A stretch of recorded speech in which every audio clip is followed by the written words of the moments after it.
and live streamed a bunch of other games I would like to just play even without the same amount of viewers and so forth. So that's basically the time frame right there.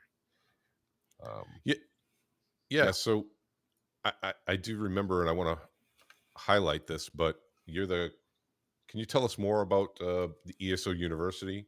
You're the founder and content creator for that, and it's a invaluable Hey, resource for excuse me, ESO. guys. I don't mean to interrupt. I'm having technical difficulties. My stream just crashed, so I have to restart. War, please continue on. Um, I apologize, but I have to completely restart my stream. So you guys continue on, please. I'm just letting you know what's going on. Okay, thanks. ESOU. Okay, so that requires a bit of context. There used to be once Discord started popping off and people started to shift away from TeamSpeak to Discord. Um, there was a lot more intermingling between different platforms and servers, and of course, different groups of people, which leads to often interesting interactions or very a lot of friction. Yeah, And of course, there was a couple Discord servers that players had set up, and one of the servers was meant to kind of share strategies, share information, share well, meta, or share just share information and give each other advice. And this was one of the Discords uh, did that for in-game players, and of course, once other people heard about it that were not in-game players, they started streaming into there. And of course, there's a lot of drama and stuff because you're for the first time ever in the game's history, EU players could talk to any players, and PC players could talk to console players. So there right. was a lot of petty drama. Um, and as a resource, it started to become clear, I think, that these kinds of servers, while they did have great information, they tended to kind of veer off into nonsense, or they didn't have a centralized location for gathering this resource, or even like frequently asked questions kind of thing.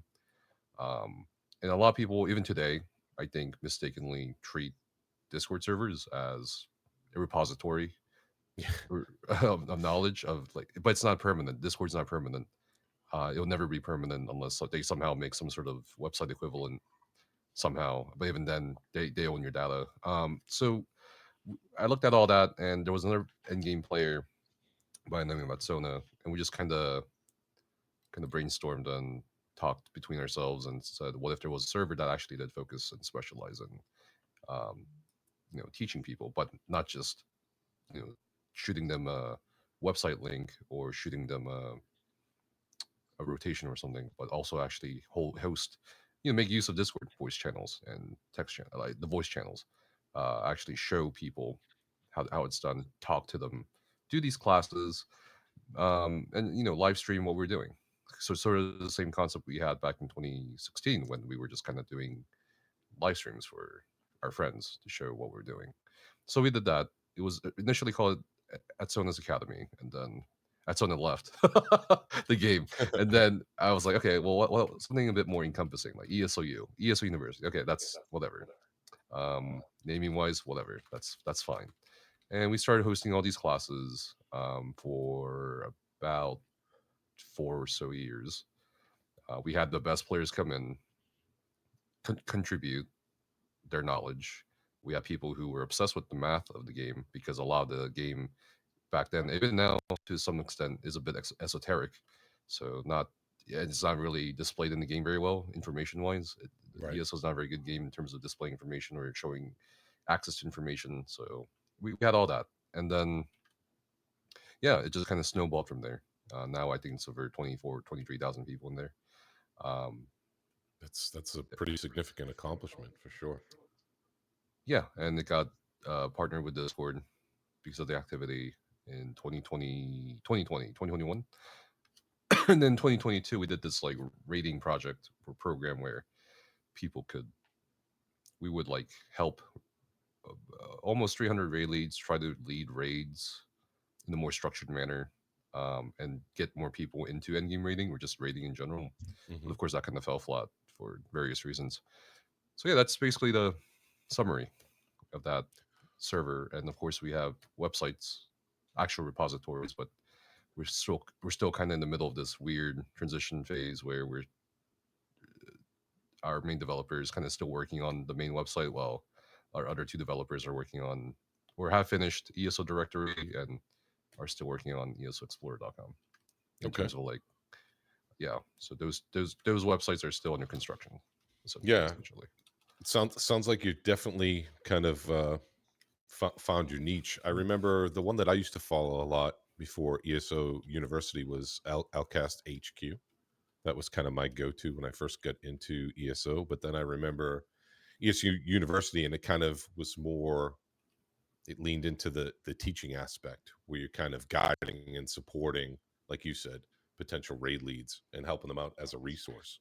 I don't think LCAST HQ provided that type of outlet or that kind of format or template. So you guys definitely brought a invaluable resource to the community, and I would argue that especially something like that is definitely needed for the console community, because it's been my experience having played PC MMOs versus MMOs on console, that there's a significant difference, or there was, between PC players and console players. Console players just, Hmm. at least at the initial inception, they were very, very disorganized. And I think it Hmm. was because they didn't have any resources at their fingertips while playing the console like you can on PC. PC, I can, while I'm playing the game, I can pull up a web page and browse that while I'm actually playing. But console, people are trying to get these resources off their phones. My experience playing between the two, I played ESO on PC and console, and I definitely had a better experience on PC than console. Yeah, that's a common story for sure. Yeah, indeed. So I was browsing your YouTube webpage here, and you seem to have really branched off. You're talking about home tours and ESO, responded to teabags and gaming, which the ESO community is wild. The PvP community, I can't even tell you how many times when I play Battlegrounds, I get DMs constantly Hmm. Oh yeah. of just toxic. It's wild. And it's only ever really been ESO. It's like no other game. Black Desert Online wasn't like that. All the other MMOs I've played, even on console, it's just not the same as ESO. So when I saw your 8 days ago you posted that, I saw that, I was actually laughing, because that's a huge problem to some people in ESO. I saw a lot of it. I saw Yeah. a lot of it, when I was playing like, single person shooters like, Modern Warfare, those kind of games on console. I would see a lot of trash talking. There is some in some of the MMOs, there's trash talking like in, PvP for World of Warcraft arenas and all that kind of stuff, but it's just ridiculous. You go through and you're utilizing the same stuff that they're utilizing as far as the program goes, and you beat them, and they're just like, delete your game, you suck. Even though you want beat them, it's like, okay, I suck, but I killed you. So what does that say about you? It's just the hate that these people come up with is ridiculous. Yeah, it's pretty bad on console. It really is, and I think it leans into probably the average median age of a console player versus PC. I think just because of the price point entry, yeah, Right. console definitely reaches a wider audience and probably a younger audience just because of the price point. So, but console's convenient. I like sitting on my couch and playing some Battlegrounds versus having to sit at a computer desk. It's a nice change, so I think that's why I kind of just adopted ESO on console. Going back, I Mhm. wish I could transfer my console character over to PC. Also Well, a we very were common sentiment. Yeah, Yeah, I mean, I'm sorry. we were talking about that a little bit before the show started. That it's such a shame, even in 2024, to where you've got different consoles and PCs, very rarely is there a game out there that you can go through and play with each other, and it's such a missed opportunity. I really think it is. Oh, hands down, it is. Slowly, the games companies are getting it. Diablo, for example, Diablo 4, completely seamless. I've played with people on PlayStation 5 PC, Xbox. I play it on Xbox and PC actually, but everybody I've played with, it's been seamless and it's been flawless. So the technology is catching up with the time. Same thing with Baldur's Gate 3. Their cross-play and cross-save is amazing as well. Hmm. So fingers crossed for the future, you know, that these developers are going to put that in the forefront of their development focus, that now these consoles are powerful enough that they can run the content.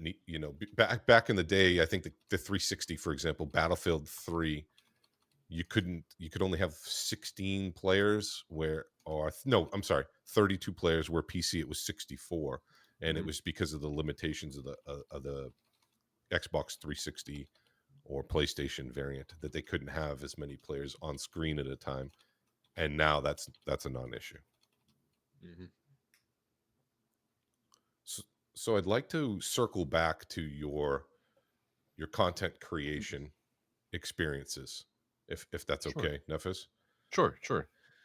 Do you- So variety streaming. So did you, what gave you the bulk of growth to your to your YouTube channel, and B, to your Twitch?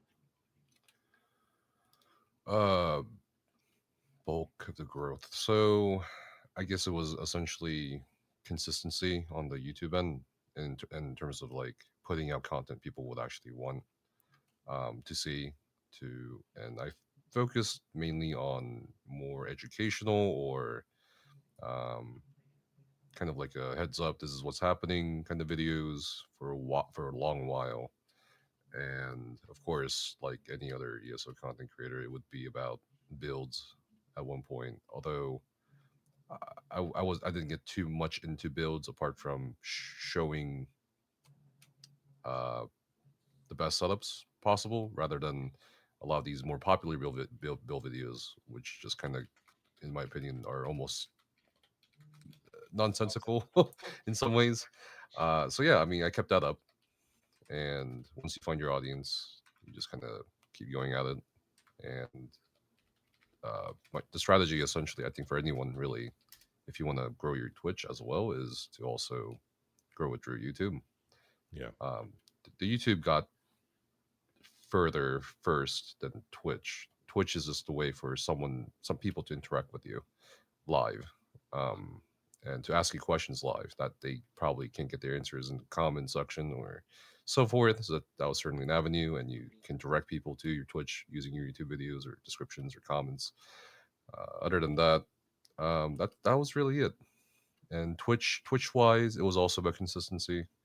I think a mistake a lot of people make as beginner streamers is they just kind of switch around different categories over and over.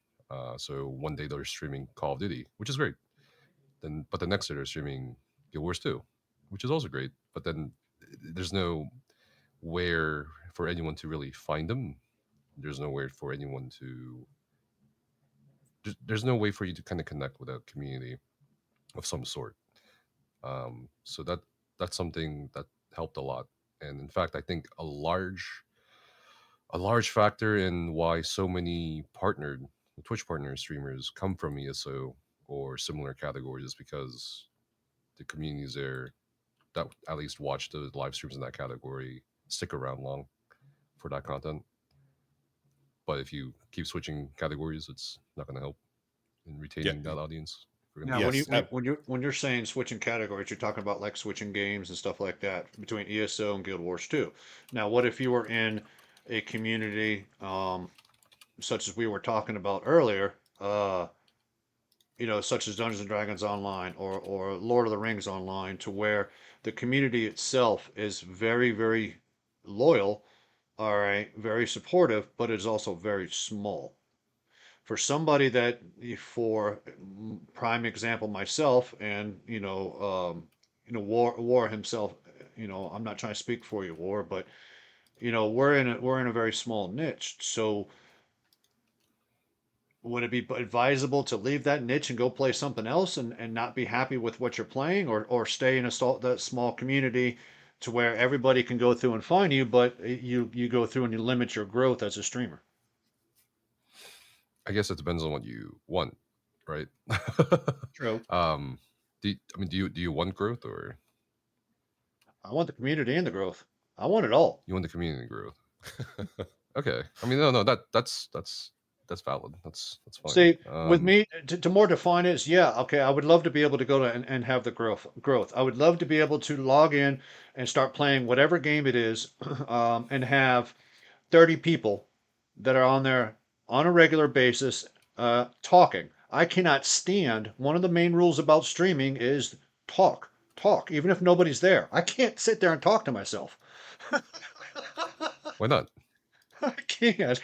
I feel stupid. So having a community there to be able, you know, having a community there or people to interact with, makes it far better than sitting there streaming to 1,000 people and nobody talking. I see. Uh I mean, maybe there is a way for you to have it both. I guess like is Lotro and uh, DDO like the only games you enjoy, or is it the genre that you enjoy? Because you It's the certainly genre, expand. Okay, I mean, there's plenty of MMOs, right? Or right? not plenty, but like there's enough MMOs for you to maybe garner an audience through, um, like World of Warcraft or Right. Final Fantasy 14 and so forth.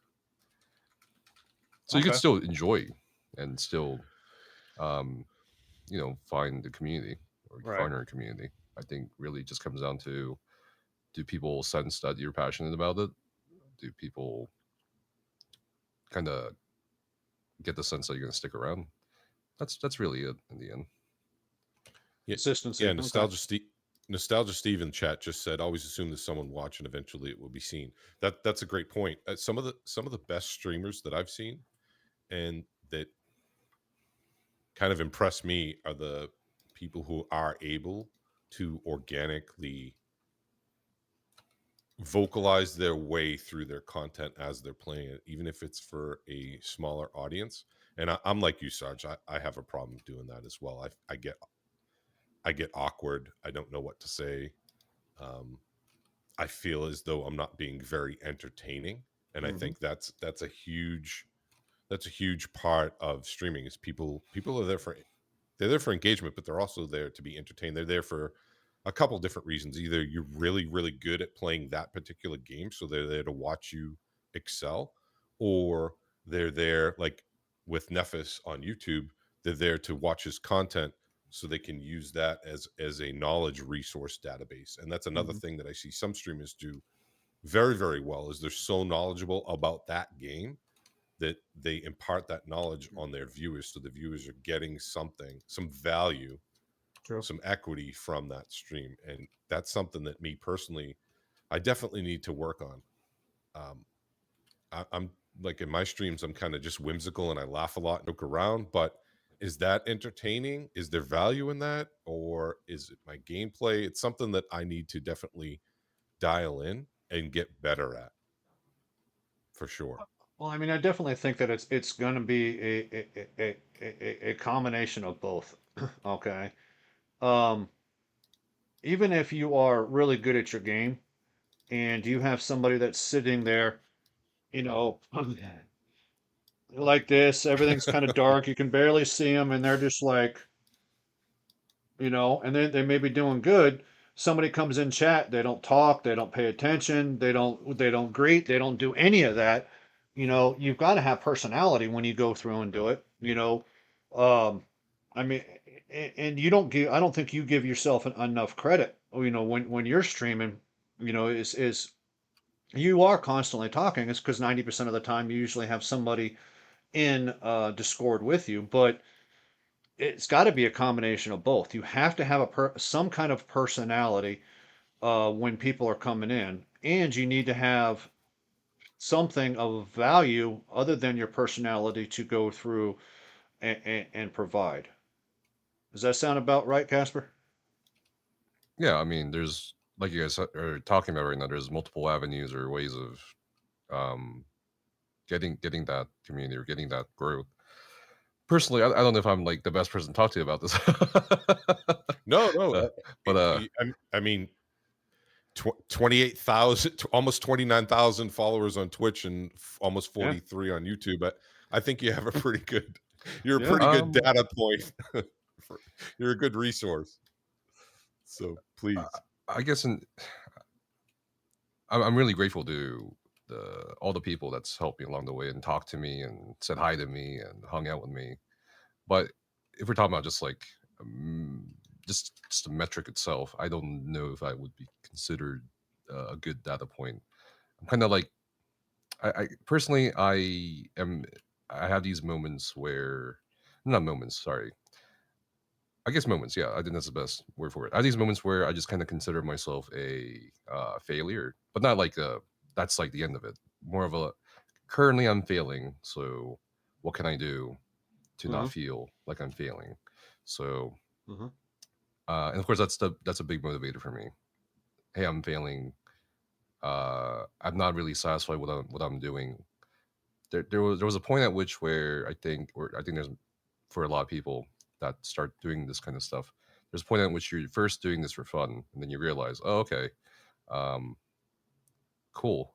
But then you start worrying about numbers, and then after that, you're like, you don't give a shit about the numbers, and then Mm-hmm. after that, it's like, what do I want to do, and how can I share that passion or creativity with people?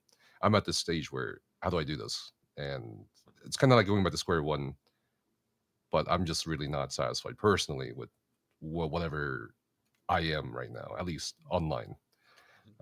So yeah, that's kind of part of why I'm telling you guys. I'm probably not the best person to talk to about this. So yeah.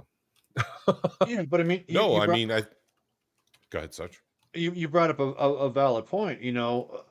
I've only been streaming for about well, probably about 4 to 5 months now. Okay, so I am a relatively new streamer, and I have the examples that you're giving is, you were worried about the numbers. Well, I'm actually starting to get to the point to where, and Warhammer and I had this discussion day before yesterday.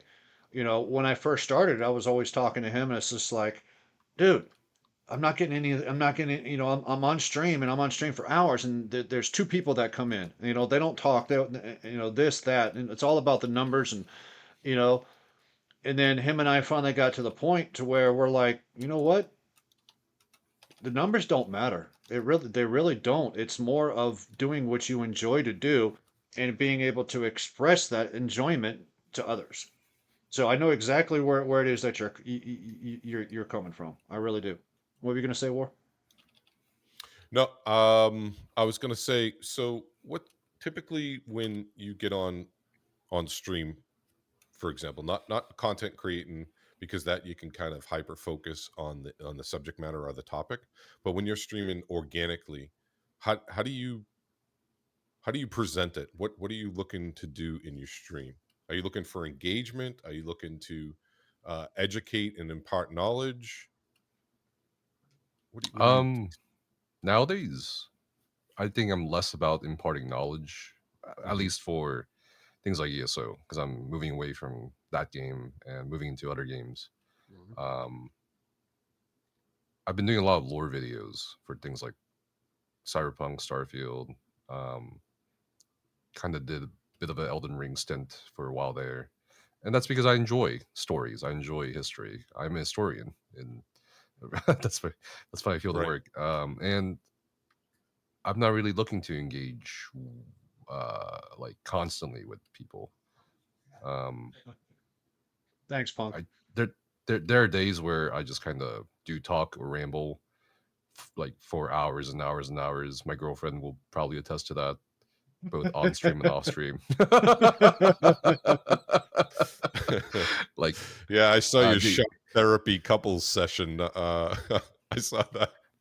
I, That the was other a good day, episode. yeah, the other day we visited her grandmother, who unfortunately had to go to the hospital. But and I talked her grandmother's ears off, and I think her grandmother doesn't like me anymore. That's how much I talked. But there are also days where I'm just like, I don't want to talk. I just kind of do my own thing. I just want to hit the go live and have fun. I don't, right, Mhm. I don't care if I don't care if people are watching. I don't care if people aren't watching. I just want to have fun and just play a game, and that's it. right. That's really it. All right. Makes sense. Yeah, Yeah. yeah. So, like what you were talking about, see now you have the the viewership and the followers that you can branch off and kind of lean more into variety streaming.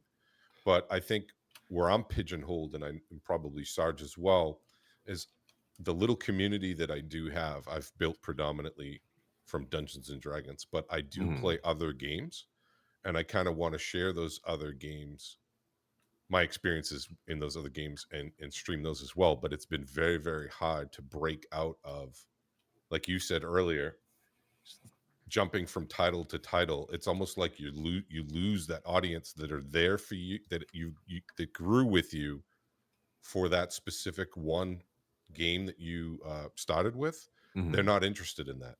Yeah, They won't watch that content. that's something every streamer has to accept. Once you grow in one category, you won't retain the numbers or people. If you just kind of think of it as a numbers only thing, yeah, of course it can be a little stressful or whatever, but um, you just really have to enjoy what you do. Otherwise, you'll burn out doing the same thing over and over or expecting different results. Um, Mhm. Do you think you it's can just handle? inevitable that you'll lose part of your community or audience, but it's not like a permanent loss either. I think that's where a lot of people kind of go wrong in terms of the perception of the number Hmm. loss or audience loss. It's just temporary. I mean, you can always go back, or maybe they'll see you down the road a couple months from now when they're playing the same game as you. It's an Yeah. adventure. Yeah, very It's a Yeah. very circle. true. It's a circle. Nostalgia Steve says quality of chat is big. If you have chatters, it helps build community. Potential new followers will see chat. Absolutely. I think if they come into your channel, it's alive and active, and they see engagement, they kind of want to be part of that energy. And it's about trying to cultivate that energy. And it's definitely a tough balance. Now, do you think by swapping or trying to variety stream too early, you can actually harm or hinder your growth? No, I No. don't think so. Uh, everyone has their own kind of. I don't think there's any wrong way to go about it. I think certainly it might be difficult at first to keep constantly switching, like I said earlier, and not grow in one category first. But that really again depends on what you want to go for. Is it consistent growth, or is it like do you want to hunt for that one or two or three viral moments? Um, that's just really up to you, right? Well, you've been streaming for a while. All right. What about, going through, regardless of the content you're streaming, what about going through and doing multi-streams? Should somebody that is new, thank you, Cozy, for the lurk. Should somebody as new worry about going through and streaming on Twitch, on YouTube, on Kick, and there's another one begins with a T, Trullo, or something like that. Should they go True. through and try and maximize across all, or just prominently focus on one? That would definitely depend on their aspirations in terms of like uh, growth. But I would say that's definitely one thing I can say that is a must now, to diversify, to essentially have your hand in multiple baskets. It Mhm. used to be back in the day, you could probably get away with just focusing on one platform or just one streaming platform. But now I think multi streaming should be taken seriously, Right. or at the very least, making use of at least like YouTube in conjunction with Twitch should be like mandatory. Um, Not only does it provide like different sources of income potentially, but Right. in terms of like I guess usage or safety, what if one day Twitch goes down? You're gonna lose everything. So you'll still have something to go back or fall back on, as either a source of income or as a source of your content. Right. So if you can do YouTube, Twitch, TikTok, all that, then go for it. Only Absolutely, OnlyFans. I've been trying to go for it. get Go for Sarge. OnlyFans. Get I've the been I've bag. been trying to get Sarge into that. Well, Go for it. Get the He bag. I just You found know, he's out. been he's been resistant so far, but we'll see. Well, I just found out this morning. Again, I was trying to. I had technical difficulties when I was just starting this stream. because I was streaming to Twitch, YouTube, Kick, and Twitter, and it crashed my OBS. All right, so I had to go kind of. That's why I don't even have my regular stream, my regular screen up or anything like that. Um, that's why I had to go through and try and fix it on the fly. But yeah, I understand where you're coming from. As long as your computers can handle it, mine can't. Yeah, right. Yeah, I mean, no, definitely do research to into your bandwidth, like how much is your upload, and go Yeah. from there. Nostalgia Steve in chat just said, "How about mentioning you're a certain genre streamer instead of saying you're a single game streamer? For example, fantasy creator sounds better than DDO creator." I think he's got a very good point. It's a good point. You know, Yeah, fantasy, MMO, FPS. that's essentially what I kind of touched on earlier. With Yeah, maybe pick a genre or Yeah. stay yeah, within the genre if you like. If that's what you enjoy. I mean, obviously, if a genre is extremely popular, there's tens of thousands of people that are sitting there watching, World of Warcraft, and I can't even imagine how many people are sitting there watching, Valorant or any of the games like that. Um, you know, by labeling it for genre, I think it you're not going through and pigeonholing yourself. You know. Um, yeah. I agree. I mean, also too, it's tough, right? If you're a content creator, let's say in an MMO, and you're a guild leader, right? Now you have the availability of more people to play with. You have more activities going on. You have more technical activities that you're involved with. You're leading a raid. Those are, I think those are things that are more interesting for people to watch. I wish I started streaming DDO back in the 2006 2009 days when I was a guild leader and a raid leader. I think it would have been much more interesting and probably drawn more people in than just me and one other guy running around dungeons laughing and goofing around. So I think I think that could help as well if you had some kind of a community within the game, and then you're showcasing that in your streams. Kind also of the like Absolutely. kind of talking too. exactly, kind of like what you're doing, Casper, with your you know your knowledge of ESO, working with other big names in ESO. I think though too, you brought something up about YouTube, and to me, the real successful streamers and the real successful YouTubers, it goes back to what I was saying earlier. They're putting out information. I know a lot of people do reviews. I know a lot of people do patches. They'll discuss patches, and they have such a working knowledge of the game that people are gleaning and parsing through that content, and they're learning about the game from your content as well, and that's, I think that's hugely important for growth. Mhm. That's something that I don't do. I don't know if I have the skill sets to do that, but watching other people's content, that's why we used to go to your content. Is I'm like, oh, I'm really interested in ESO, I want to learn how to be better at ESO, I'm going to watch this streamer or content creator and get their knowledge. Well, part of I'm going to kind of disagree with you for next on that war is you say you don't know how to do it, okay? But if you look at it from a different perspective, all right, if you were to go through and create a video describing your PvP build, why you built it the way you thought it should be built, even if it's somebody else's build, but you sat down, this is why, because it fits my play style and it does this. Because then you could go through and say, okay, I know I'm fighting a rogue. So when I'm fighting a rogue, I go through and I make sure that I do A, and then I do B, and then I do C, because this is what it does. You know your character, and from that point, you can kind of go through and start branching it out. It's about finding what it is that you're good at, and you're good at your tune. Just like in Yeah, DDO, when it comes to the tune that I built, I can sit there and describe it to you. It may not be the best build, all right, but it gives me something to that I can go through and base it off of. So I don't think you're giving yourself enough credit. I think you have the opportunity to do that, as with that's any that streamer. Just Start That, talking about and creating videos about what you do know, and then you can start building it from there. Because I guarantee you, with your build, and I'm just using that for an example, but your build, there's out of all of the millions of people that are probably playing that game online or offline or on stream or off stream, all right, they're going to be able to take advantage and know, okay, this is why he builds it that way. That makes a lot of sense. I can do the same thing. Or that rogue that you went through and got pissed off because you killed him so quick, he finds you online and he goes back and says, okay, this is what he did. How do I counteract him now? You know? yeah, that's excellent advice and very good points.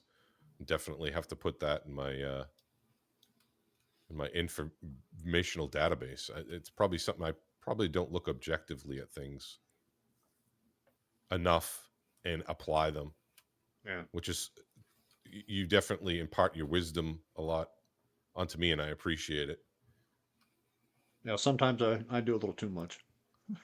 it. Okay, Sarge, you can stop now. So, Casper, what is it really about the ESO and the ESO game and the ESO community that really got you behind it to the point to where you went through and started being a participant and working with and for the ESOU?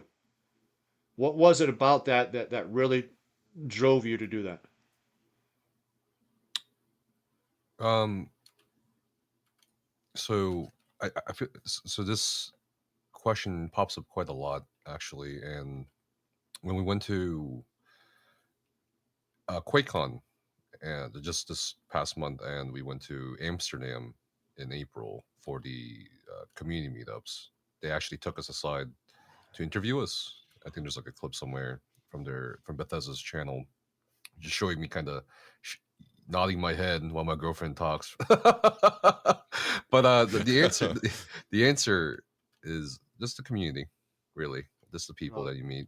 okay. Um, and again, it's all about sharing your what you like to do. So for me, it was raiding Mm-hmm. after I'd kind of gone away from PvP. So I really like raiding. I want more people to raid because it's an enjoyable activity. Mm-hmm. It's not at all what people say it's like it is on the forums or elsewhere or Reddit. It's not toxic. It doesn't have to be toxic. It doesn't have to be any of that. Um, and over the years, I just really like the people I raided with. Over the years, I really like people I met both in real life and in the game, Right. and that's why I stuck around for so long. It's not really the game itself. The game itself. If I was just playing the game for the game, for the updates or for a new class or whatever, I wouldn't be there. Yeah, I would not have been there for as long as I would have been. yeah, Right. Um, but and that's also a downside too. If you not a downside, but like a double edged sword. Let's say if you are there for the community, well, what happens when that community is not there anymore? Right, the people you knew aren't there anymore. Well, it just kind of you're just not interested in the game as much anymore. Mm-hmm. Yep. So yeah, I'd like to that's why. I'd like to share a story that piggybacks exactly what you're talking about right now. Sure. Nefas is Dungeons and Dragons Online for me. 2006 to 2009, I was part of a guild.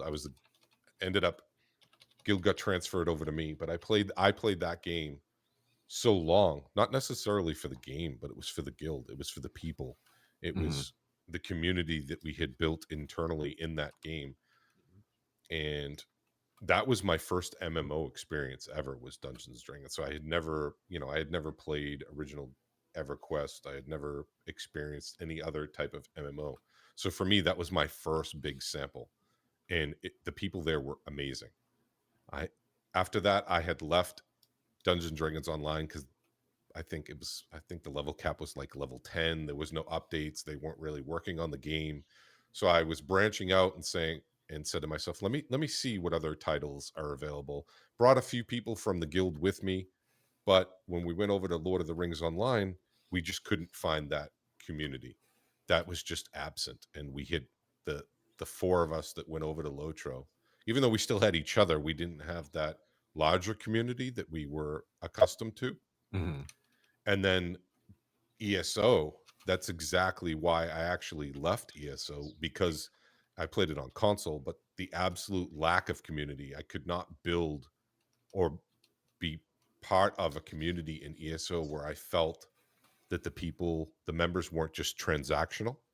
Hmm. Case in point, I was part of a raiding guild in ESO. I participated in every raid, learned the mechanics, practiced with them. As soon as somebody else hit a higher number than me on a parse, Hmm. I was rotated right off the main raid team, right off the main raid team, and put as a backup. And I was like, so I remember saying to the guild leader, I'm like, this is the type, this is the type of guild that you want to build. I'm not whining, I'm not complaining, but I've been here for 5 months, Hmm. loyally contributing to the success and the outcome of your guild, participating, and you're just going to rotate me right off because this person hits 10K higher than me. Really? Do our successes and failures are hinging on this 10K?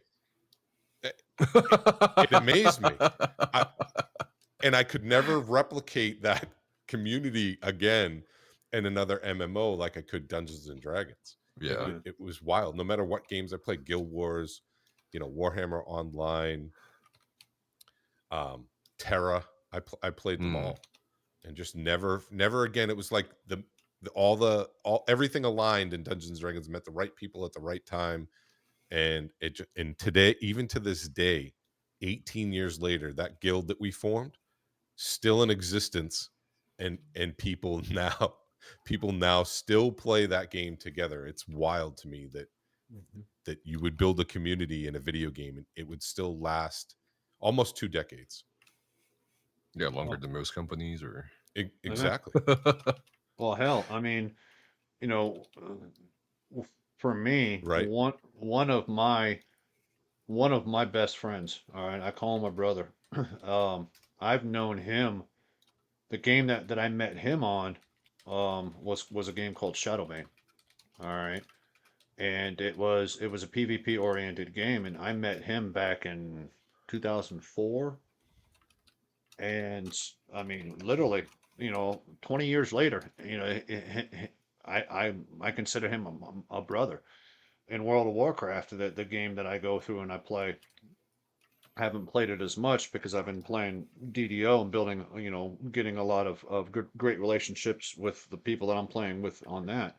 But for 12, no, 14 years, I'm playing World of Warcraft with the same people every single time. So yeah, I mean, communities. It's surprising how you can go through and build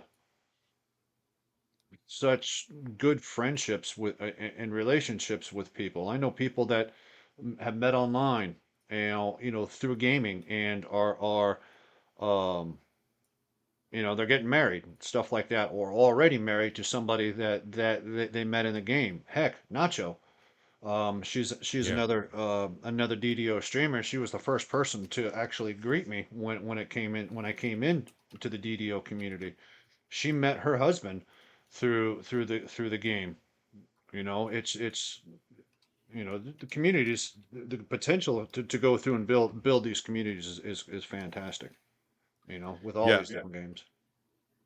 I was laughing because that transactional guild leader, I'm like, you don't even get it, right? This guild isn't even going to last 6 months because you're just flipping people and rotating them out based on a DPS parse, right? Like that's a finite resource. You get that, right? As soon as that person who hits that benchmark gets bored of your game, they've built no community with you. They've built no relationships. They're just going to be gone, and they'll be playing Call of Duty tomorrow, right? Hmm. But you got rid of the other person that was there every raid for 5 months because of a parse. It's like the console community. Their focus is very very transactional. It's literally, hey, are you good enough to help me achieve what I want to achieve? Cool, let's go, let's play. As soon as you're not good enough anymore, they'll rotate you out, and But I you see that feel you see that that's in like definitely a missed opportunity. yeah, but you see that in very competitive games. All right, ESL You do. Sports. ESO Sports. My son was a professional gamer, traveled all over the world, playing a game, playing. Was it not Guild Wars? I can't even remember. Gears of War. All right, Hmm. and as soon as somebody was going through on their team, it was only a 5-man team, but you saw it throughout the industry. You know, as soon as somebody that came along better, teams were kicking the weakest links out because, again, money's on the line. They've got, professional sponsors, stuff like that. Even in the MMOs, you look at World of Warcraft. All right, the race for world first. The War Within just came out. Mythic Rating's going to be coming out here soon. Then again, just like with every expansion that they've done, they're going to have, the world first race, the first one to go through and beat the final boss on Mythic Rating. Well, if if you want to go through and compete at that level, then you have to understand that if somebody's going to come through and it's going to be better, it's business. It's not personal. You know what I mean, or Yeah, no, that I get, right? When you're at that level, I totally get it. But if it's literally just a if it's literally just a social, hobby, right? Where you're just playing okay, I get recreationally, it. Yeah, you're not proud of a competitive team. Competitive team cut me all day. I expect that, right? If I can't cut it if I'm not good enough, I understand that. But right. if it's something that we're doing in our leisure time that Okay, we're just playing a video game to have fun. I mean, to me, but again, too, be upfront about that. Be like, hey, if I was a guild leader, I'd be more transparent. Be like, hey, listen, this is how I run my raids. This is how I'm running my guild. It's going to be very, very competitive at the top. If you're part of the raid right. team, you're expected to perform. If somebody else shows up and they outparsing you, we're going to have to put you on the reserve. But literally, it was just like, yeah, this person beats you, you're off. No, there was no dialogue, right? I mean, that's just a lack of sophistication I get on it. the part of the guild leader. They No, obviously don't have any leadership skills, but I no, see I your get it. point too, and I fully agree with it, Sarge. So, Casper, let, Absolutely. let, let me ask you.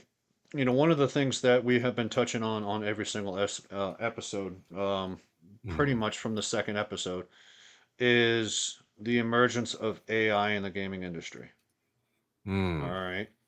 Now, we understand from a developer aspect, there are literally people that are on strike. There are thousands, tens of thousands of people that are losing their job with the emergence of AI and the Right. developers merging their AI into their systems. 2D developers, are getting laid off left and right. 3D developers, the same thing.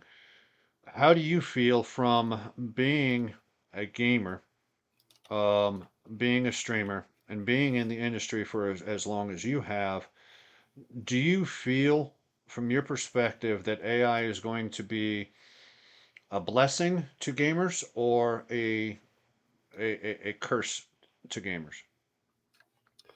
This is a that's a really loaded question. Okay, so I think there are definitely very practical and necessary applications of AI in different sectors or different fields. Um, when they, like, for example, there's AI that can detect cancer, or cancer clusters in patients. There's AI that can help. For example, I have a startup called Posted.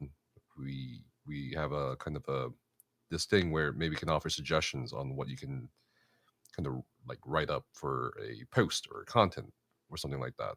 Uh-huh. But when I look at AI right now in the creative field, whether it's gaming development or or art or even academia is being affected by AI because of its ability to kind of get you the correct answers if you're a student trying to get by or pass a class on your kind of electronic exam. I just really do not like it. There's been so many accounts of plagiarism. There's I think it also stifles creativity to an extent. Once things start looking the same, and I think AI currently has reached a limit, at least in the arts. It just it doesn't really serve anyone well, whether it's the people making the games or people playing the games. Okay. I think games have always been about, whether we're talking about board games or even um, video games, have always been about the human creativity and our ability to express ourselves, whether we make it or play it. But if you put AI into it, as it is right now, I think it's just really distorted. It's just really bad. Um, it's All right. also kind of amateurish, based on what I've seen. I think they're, I have people who are sorry, I have friends who are game devs. I don't know anyone of them who have been laid off uh, because of AI. I know there's a few who were laid off, unfortunately, following the recent kind of past year. Uh-huh. But I don't think AI is at the point at which it can make a game, or it can like uh, make actual useful assets yet. Okay. So yeah, I just don't think it's ready, but I also don't think it should be used for game development. No, I get you. I get you. Yeah, So, of your two platforms, right, which source do you feel has contributed the most to your global growth as a brand? YouTube and Twitch. Which one out of the two do you feel was most impactful impactful as in the sense of what, like for growth? For growth. growth. For growing NefasQS as a brand, which one do you think kind of put you on the map? I think YouTube would be more impactful. Um, as a live streaming platform, YouTube still has a lot more to improve on Yes. compared to Twitch. And but YouTube, however, has, a video platform. Twitch, if you're not live, there's a common saying amongst Twitch streamers: if you're not live, your channel is dead. Yeah. It's just, That's a Yeah. well, good what, point. you know what I mean? Yes. I think And that's why you see a lot of Twitch streamers like 8, 10 hour, 12-hour streams. It's hmm and on where, YouTube, yeah, on YouTube, it's like, even if you're not live, your video's making something Right. out of it. Your videos are yeah, still there. Your shorts are still there. You get the passive ad revenue. Of course, there is ad revenue on Twitch, but it's not as much as YouTube video hitting 50,000 or 100,000 views. Not even remotely close. Yeah. yeah.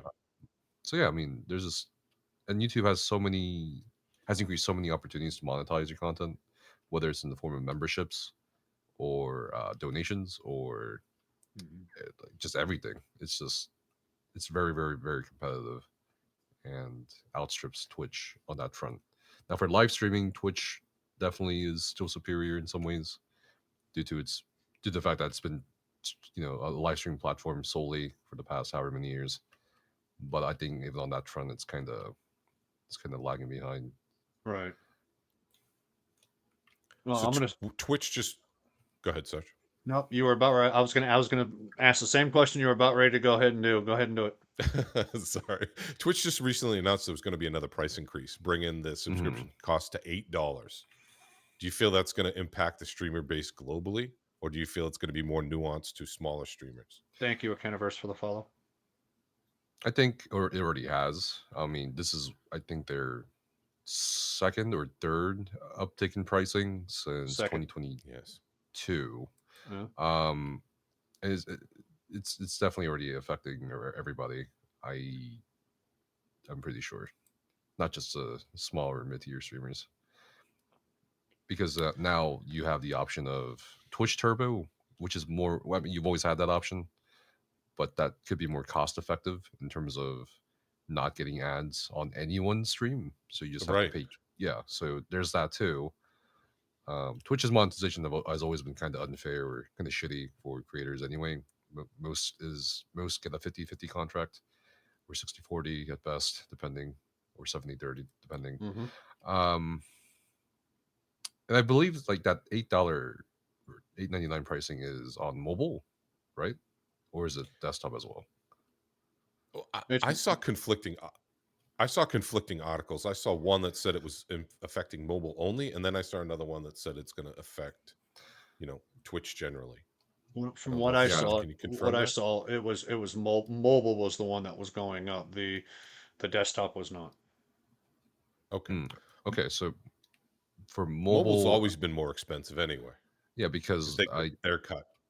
right, App Store, the Apple Yeah. and Google needs Mhm. their cut, so that's why Twitch price is a little higher, which is fine. I Yeah. mean, But if you are gonna look at how many people watch streams on their mobile devices versus how many on their desktops, I'm curious to Yeah. see how many do actually watch on mobile compared to desktop.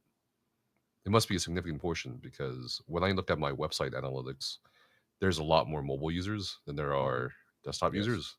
Hmm. So, uh, I yeah, I know Sarge's community. A lot of them are watching him from mobile, Yeah. and yeah, some of the other Twitch streamers that I talk to, a lot of people are watching them from the mobile platform. Yeah. With mine, because I can see all the analytics from my websites and stuff like that that I have, and I agree with you, not Nevis, that majority of my visitors are all running mobile. You know, okay, I mean, I don't want to be sitting, to be truth be told, I don't want to be sitting in front of my desktop while I'm sitting there watching, somebody else stream. I'd much rather have it on my while I'm bouncing around my house doing whatever. I'd much rather have it for the mobile. But why would they go through, other than the obviously the app store and stuff like that? I get that that's business, you have to pay for it, but why would they go through and raise it just for mobile and not both? Probably for the profit margin because the App Store taking the cut. I know. yeah. I know it's also for Twitch. I know it. They claim it's been hard for them to turn a profit on their platform. I don't know. I don't know how much I believe that. There are some pretty significant streamers that are generating some pretty significant revenue, and they're getting at least half of that. So Even with that, they don't make.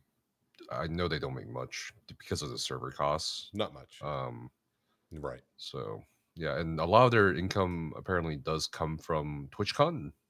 So that's where they make a lot of their money too, rather than just from the streamers.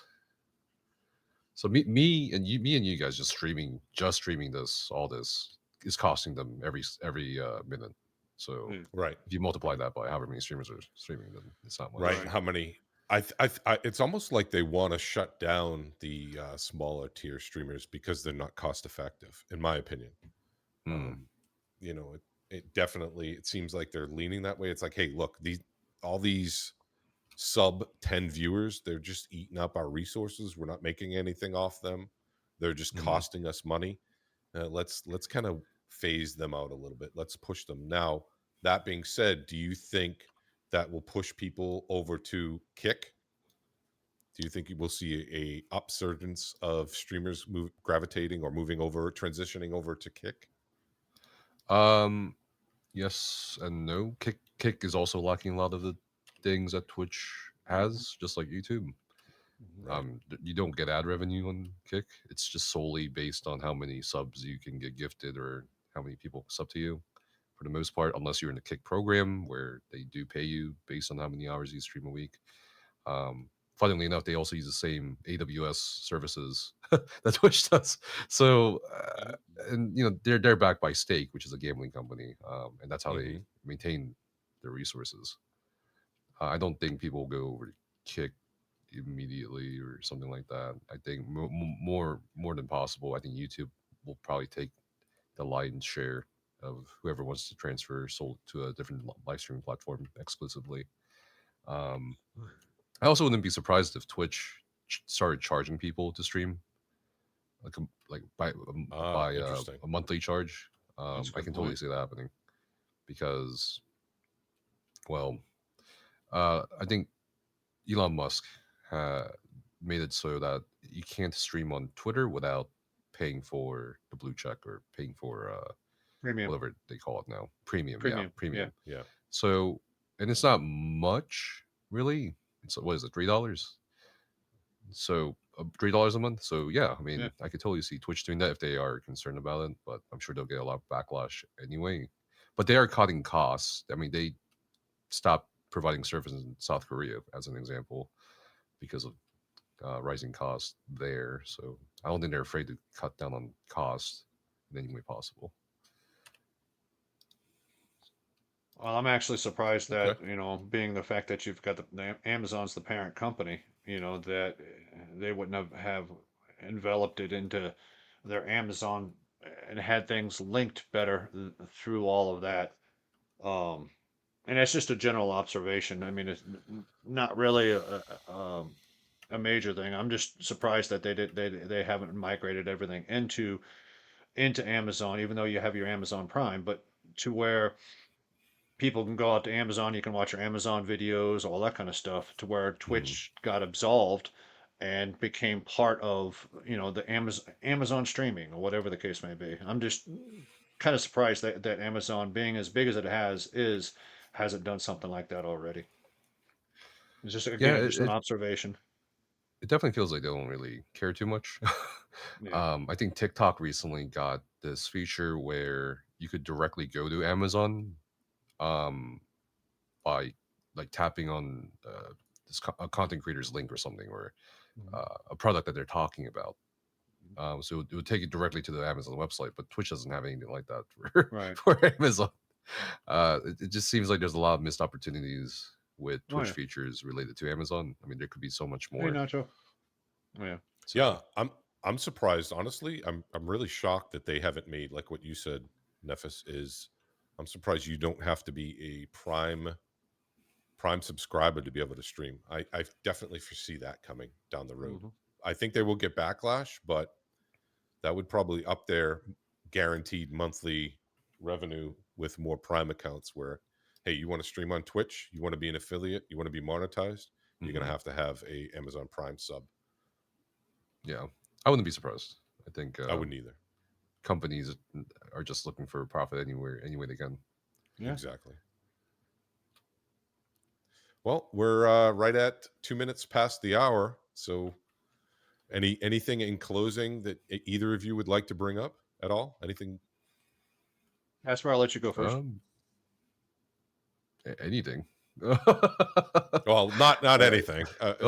This is Okay. this is a family friendly channel. Okay. So, All right. Um, sorry, I should have prefaced that. anything. In regards to what we were talking about for content creation and stuff, I'd say definitely first enjoy it first. Like that's like the number one thing. If you're not enjoying it, don't do it. Mhm. I think that's something I'm taking to heart these days for sure. I'm just not doing anything I don't want to enjoy. And of course, it's gonna feel like you're failing, but it's a good thing that if you're failing because you're motivated. Like I'm right now, I have so many ways to express myself creatively. I'm painting. I'm playing any game I want. I'm working on my startup. I I'm working on new videos. I'm working with new people, meeting new people. So that's really it. That I can bring up. Uh, Awesome. working. Yep. Well, I just want to thank you so much for taking the time to be part of this podcast. It was definitely enlightening. Got some great insight, and really appreciate all your contribution. You as a creator, having met you in person, really, you're very, very, very approachable, great guy. I just can't thank you enough. I had a great time. I really appreciate you being with us today. Likewise. Yeah. I thought. I mean, when I first met you at that PAX East meetup, I was like, "This, uh, you look so young." And then you told me how old you were. I'm like, "No way." I think you're still Yeah, lying, honestly. I had to show my driver's license. Oh my god. I had to show my driver's license. I'm like, no, I promise. It was funny. Well, Casper, I greatly appreciate you coming in. For everybody that is over here on my chat, I just did a shout out for Casper and his Twitch link. Please make sure that you guys head out and give him a follow and watch his content. I mean, as you can see by this episode, he's a wealth of knowledge. For those that are continuing their education on streaming and are just beginning, um, but head on out, give him a follow, and no, Casper, appreciate you coming in. Appreciate you guys and hit me up whenever you guys want. Thank you so much. All right. Awesome. Thank you. Thanks again for giving us this opportunity. We really appreciate it. Yeah. And everybody who was watching, chatting, communicating, thanks for being here. Had a great time. Really, really appreciate you guys. Thank you for choosing to spend some time with us today. We really appreciate it. And we will catch you guys at the next episode. Sarge has something cooking up. We don't want to announce it yet because we haven't confirmed it, but looking forward to getting the next guest for episode 6. It should be a good one, guys. So thank you again, everybody. Thank you, Nefas. Thank you, Sarge. Shout out to Thank both you. of you. If you guys aren't following Nefas, please drop him a follow on YouTube. Drop it on Twitch. And we'll catch you guys in 2 weeks for the next episode, All episode right, 6. y'all. Take care. We'll see you next time. Take care. See you Thank you. guys. Thanks.